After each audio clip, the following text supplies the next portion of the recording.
माजी मंत्री सुरेश नवले माझ्यासोबत आहेत। नवले साहेब, आरोप करताय तुम्ही की ज्या गोष्टी तुम्ही सुरुवातीला सांगितल्या त्याच गोष्टी आता संजय शिरसाट मानताय। हो, काय नेमका आरोप होता आणि काय ते सांगताय?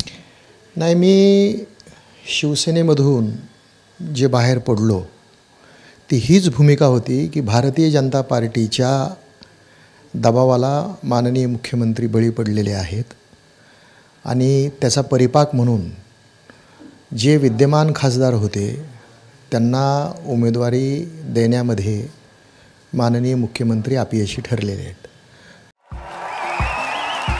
देखिए, उनका काम है अफवाह से गर्मी बढ़ाना और हमारा काम है माहौल को ठंडा रखना। हमारा नेता कैसा हो जो माहौल को रखे ठंडा वैसा हो। अब की बार वी गॉट एयर कूलर का चमत्कार। माननीय मुख्यमंत्र्यांनी भारतीय जनता पार्टीच्या चुकीच्या सर्वेचा आधार घेऊन जो दबाव टाकण्यात येतोय तो झुगारला पाहिजे आणि माननीय मुख्यमंत्र्यांनी तो दबाव झुगारला नाही आणि शेवटी मला पक्ष सोडावा लागला। मी जी भूमिका मांडत होतो तीच भूमिका शिंदे शिवसेनेचे प्रवक्ते आणि माझे मित्र संजय शिरसाट आज मांडतायत। म्हणजे ही चुकीची पद्धत भारतीय जनता पार्टीनं शिवसेनेच्या बाबतीमध्ये रुजवली नसती तर कदाचित चित्र वेगळं राहिलं असतं। एकनाथ शिंदेबद्दल तुम्ही जे बोलताय मुख्यमंत्र्याबद्दल, मुख्यमंत्री सरस ठरलेत या लोकसभा निवडणुकीत? नाही, हे वेगळं चित्र राहिलं असतं। ज्या लोकांनी स्वतःचं राजकीय जीवन पणाला लावून तुमच्यासोबत आले होते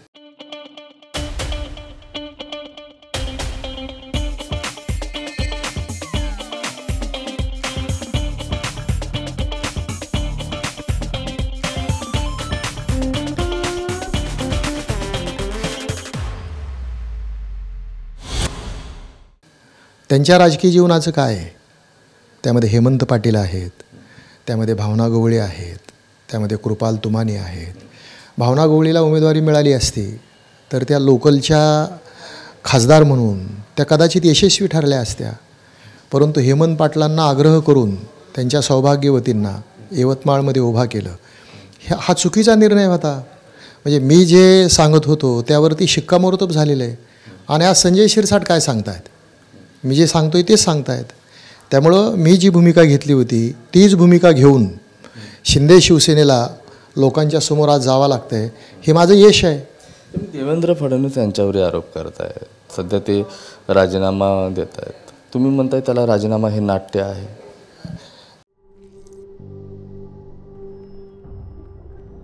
झिंझिण्यांपासून त्वरित आराम मिळवा सेन्सोडाइन रॅपिड रिलीफ बरोबर।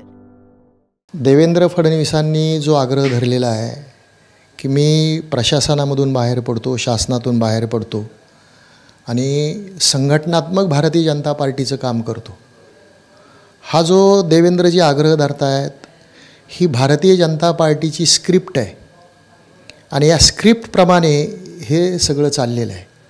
महाराष्ट्रातील मतदारांची सहानुभूती मिळवण्यासाठी केलेला दांभिकपणा म्हणजे देवेंद्रांची ही सध्याची भूमिका आहे, परंतु महाराष्ट्र याला बळी पडणार नाही।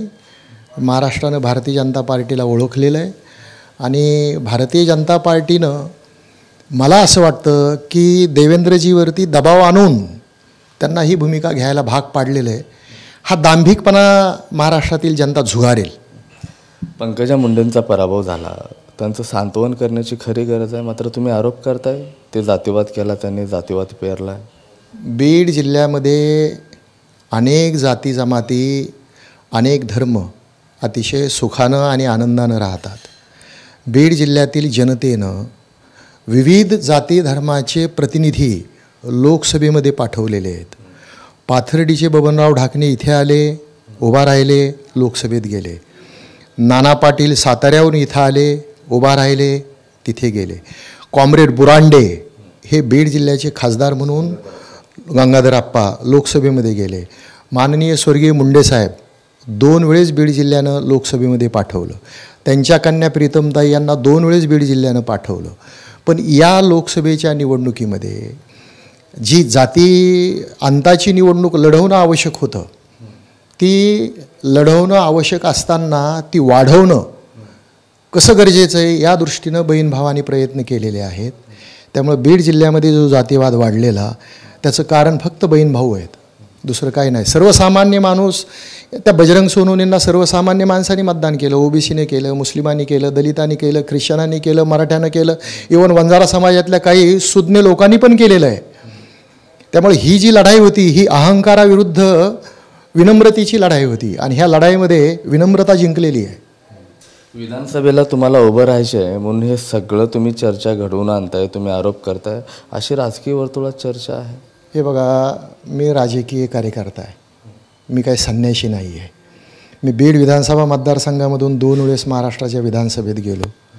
मी विधान परिषदेमध्ये प्रतिनिधित्व केलेलं आहे, काँग्रेस पक्षानं मला संधी दिलेली आहे.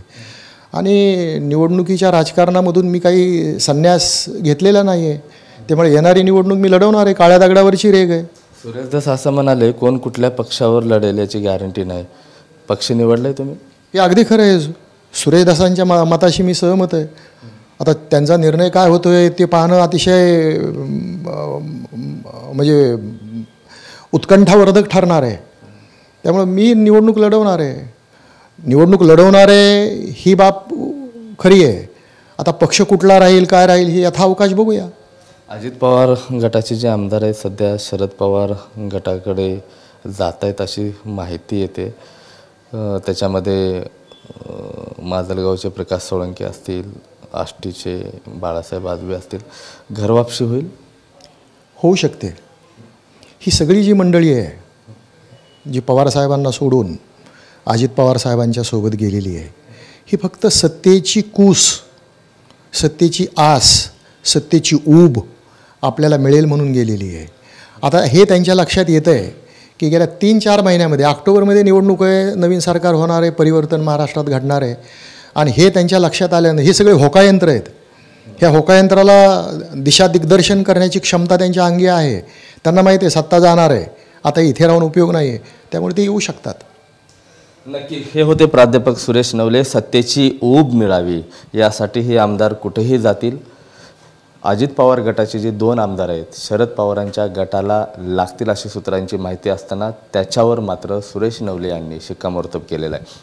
कॅमेरा पर्सन हर्षल निकमसह मी Mahendra Kumar Mudholkar, TV9 Marathi, Beed. Brought to you by V-Guard, co powered bye Sensodyne.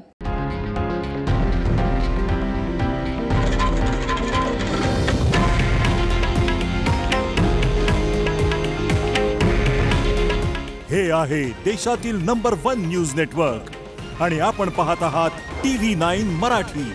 काळजी तुमची, हित महाराष्ट्राचं.